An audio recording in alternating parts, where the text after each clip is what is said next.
Welcome to Yahoo Finance Presents. I'm Garfinkle, and I'm here with former Disney chairman Jeffrey Katzenberg, along with former Dropbox executive Sujay Jaswa. Thank you so much for both of you for joining us. Great to be with you today, Ali. It's really good to have you here. So we're going to go back and forth with some questions. We'll start with you, Jeffrey. So you've had this kind of storied career in entertainment. You were the chairman of Disney, you were the co-founder of DreamWorks, and now you're a VC at Wonderco. So kind of walk me through this trajectory a little bit. What's been driving your interests both then and now?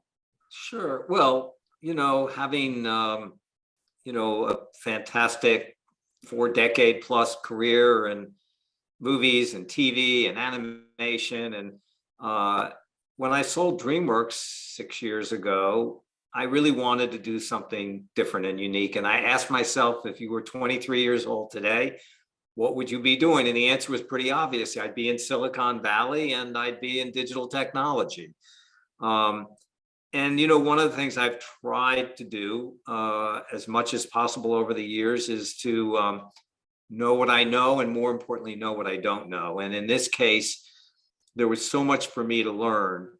I wanted to go out and find some great partners, mentors, people who I could really share the journey with. And I was very lucky to meet Sujay, who had just come off of an incredible run of partnering with Drew Houston and building Dropbox, and his interest in terms of career-wise, what he wanted to do really synced up. And so we partnered up now about 6 years ago, and I found somebody half my age and twice as smart, which I recommend to everybody viewing today. Just go do that.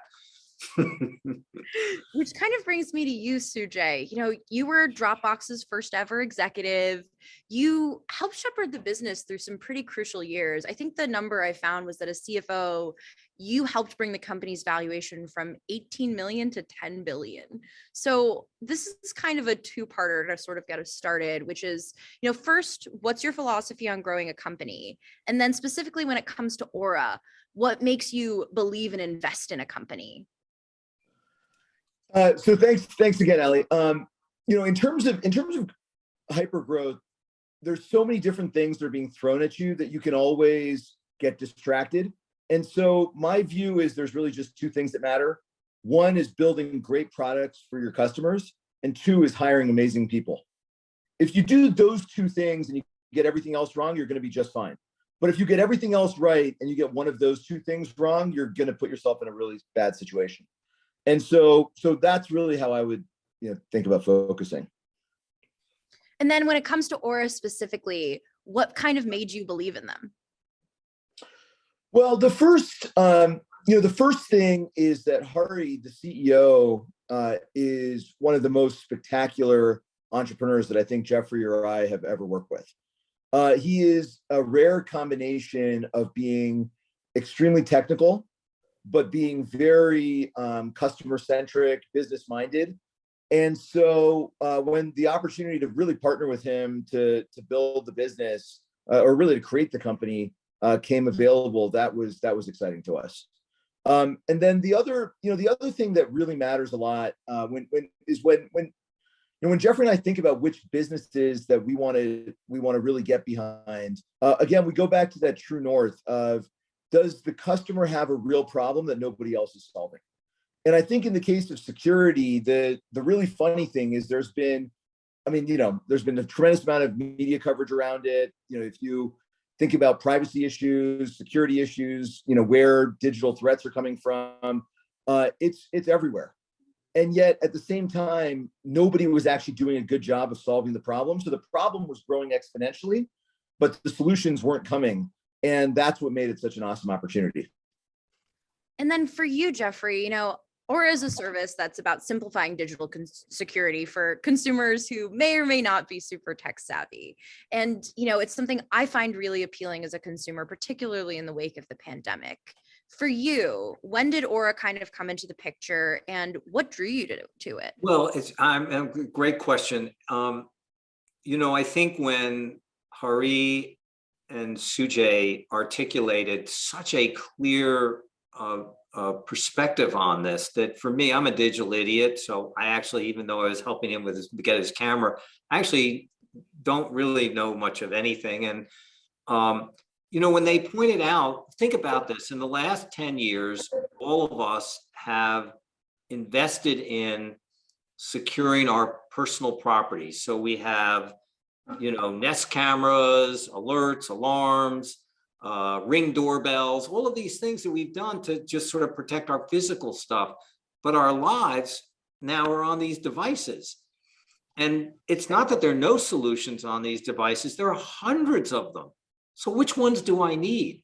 And that I thought was really the brilliance of what these two guys really sort of pointed out from a consumer standpoint. It was such a clear vision of let's go bring together the very best features and functions that would actually give somebody a really robust, full menu of security around their personal devices.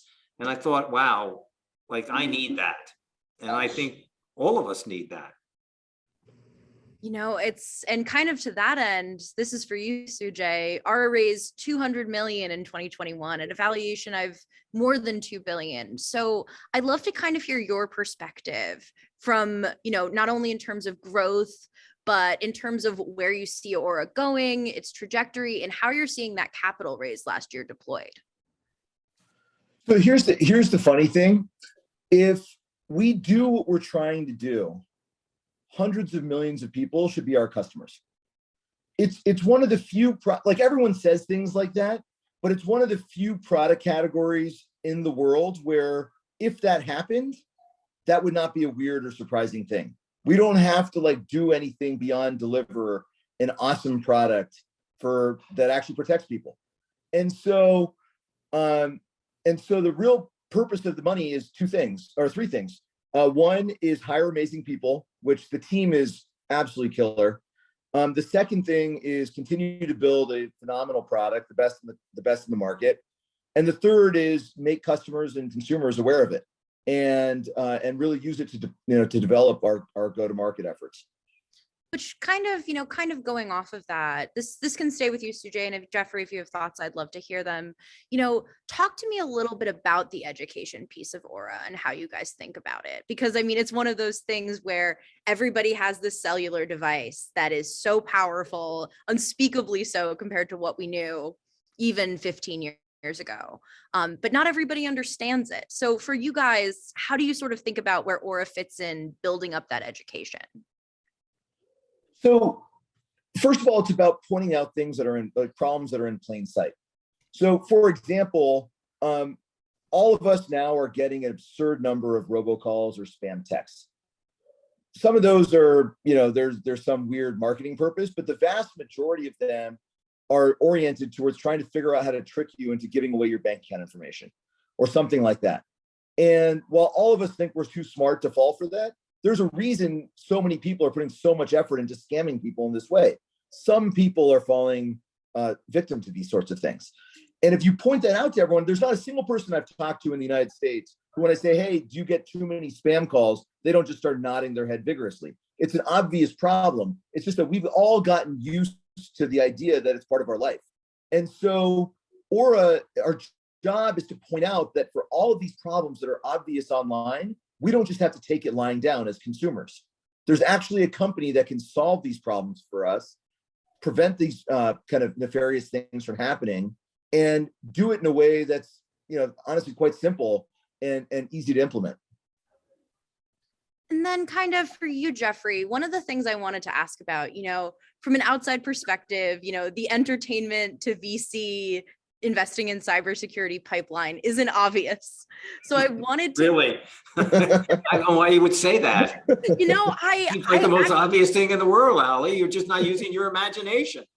Well, that's actually what I wanted to ask, because I have to ask about Quibi and where it kind of fits into this trajectory. But one of the things that I have been interested in for you is that I imagine there are more commonalities than one thinks, or that there's a clear through line that you see from your vantage point that other people don't necessarily. Well, it's a handful of things I think go into it. So one, I am attracted to entrepreneurs. I've been one my whole life, and Mine has mostly been in the entertainment business, but the qualities of those people, the characteristics of dreamers who have ideas, have passion, have ambition, commitment, drive.